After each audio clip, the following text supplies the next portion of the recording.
Hey guys, welcome to wealthdeco.com। मेरा नाम है देव। आज के इस वीडियो में हम लोग बात करने वाले हैं बेस्ट लिक्विड म्यूचुअल फंड जहां पर आप अपने इमरजेंसी फंड्स को इन्वेस्ट कर सकते हैं। अब गाइस प्रॉब्लम क्या होती है, अगर मैं इमरजेंसी फंड्स की बात करूं तो जनरली आप अपने सेविंग अकाउंट के अंदर रखते हैं जहां पे इंटरेस्ट रेट काफ़ी कम होता है। अब गाइस दो तरीके हो सकते हैं आपको अपने इमरजेंसी फंड्स को मेंटेन करने के लिए। पहला तरीका है या तो आप लिक्विड्स म्यूचुअल फंड के अंदर रख सकते हैं with the insta redemption facility.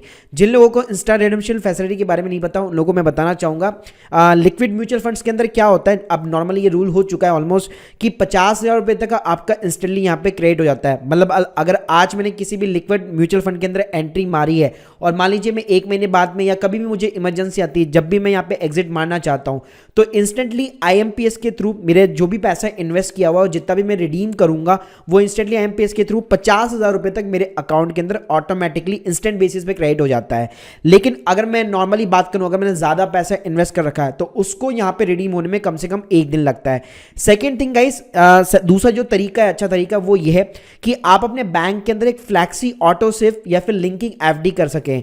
और इसके ऊपर मैं ऑलरेडी बात कर चुका हूं। जैसे मैं पर्सनली यहाँ पे ICICI मनी का मनी मल्टीप्लायर करके एक फीचर है वो यहाँ पे यूज करता हूं। उसके साथ में कोटक में भी मैंने यहाँ पे अपनी लिंकिंग FD और ऑटो स्वीप FD करवा रखी है।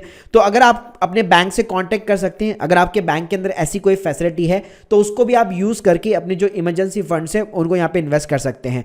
सो चलिए गाइस बात करते हैं कि आपको कौन सा प्रेफर करना चाहिए, लिक्विड म्यूचुअल फंड्स प्रेफर करने चाहिए या फिर जो मैंने आपको ये इंस्टेंट इन फ्लैक्सी ऑटो स्वीप FD वगैरह बताई वो आपको प्रेफर करनी चाहिए।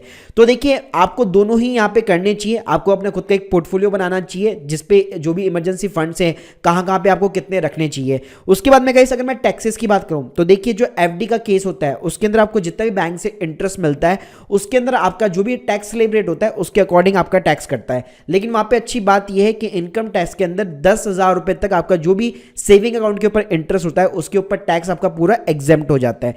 सेकेंड थिंग, अगर मैं लिक्विड्स म्यूचुअल फंड्स की बात करूं तो वहां पे आपका लगता है कैपिटल गेन।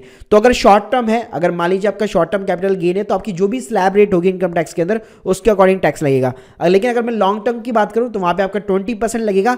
लेकिन वहां पे आपको इंडेक्स का बेनिफिट मिल जाता है। इंडेक्स मींस आप जो पैसे इन्वेस्ट कर रहे हैं जब आप बेचेंगे तो उस टाइम उसकी क्या वैल्यू होनी चाहिए। तो वहां पे भी आप अगर टैक्स के बारे में सोच के करेंगे तो मैं सजेस्ट करूंगा कि आप FD को यहां पे प्रेफर कर सकते हैं अगर आपकी ऑटो सीव वगैरह या लिंकिंग FD वगैरह होती है, वरना फिर आप यहां पे लिक्विड फंड्स के साथ में जा सकते हैं। तो गाइस बात करते हैं कि आपको जो लिक्विड फंड है वो आपको जब चूज करने तो किन किन बातों का आपको यहां पे ध्यान रखना चाहिए।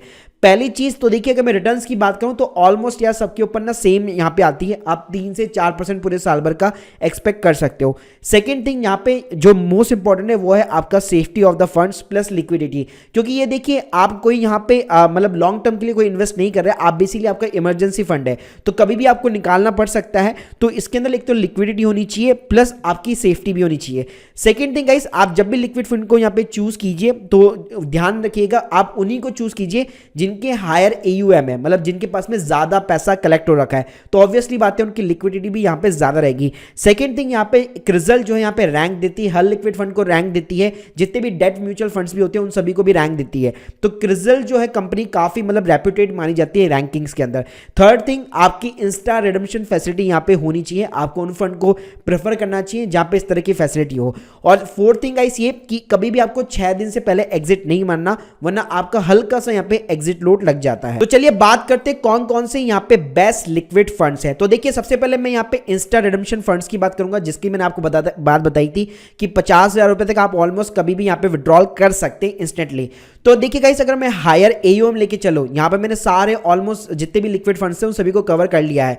अगर मैं हायर AUM लेके चलूं तो इसके अंदर आपका फर्स्ट नंबर पे SBI, सेकंड पे HDFC हो गया, थर्ड पे ICICI हो गया, फोर्थ पे कोटक एंड निप्पॉन। ये जो 5 फंड है ये आपको इंस्टा रिडम्पशन की फैसिलिटी भी प्रोवाइड करते हैं और आप रिटर्न्स भी देखेंगे ऑलमोस्ट आपको हमेशा सबके सेम मिलने वाले। इवन जो अदर फंड्स भी है उसके भी आपको सेम मिलेंगे। इवन गाइस अगर आप किसी मान लीजिए साइट के थ्रू जैसे पेटीएम वगैरह मनी पे भी जाएंगे तो वहां पे भी आपको आदित्य, निप्पॉन, ICICI, DSP और कोटक लिक्विड ये 4-5 जो इंस्टा रिडम्पशन वाले के अंदर आपको मिल जाते हैं। तो गाइस इन 5 फंड को आप यहां पे पिकअप कर सकते हैं। या फिर आप क्या कर सकते हैं, अगर आप सेफ्टी के हिसाब से जाना चाहते हैं, क्रिजल रैंक के हिसाब से जाना चाहते हैं तो अगर मैं अभी राइट नाउ 5 स्टार रेटिंग की बात करूं, जिन्होंने भी क्रिजल ने 5 स्टार रेटिंग दी है, तो उसके अंदर कैनेला रोबेको हो गया, पराग पारिक हो गया, जेम लिक्विड हो गया, मोतीलाल ओसवाल हो गया, क्वांटम हो गया।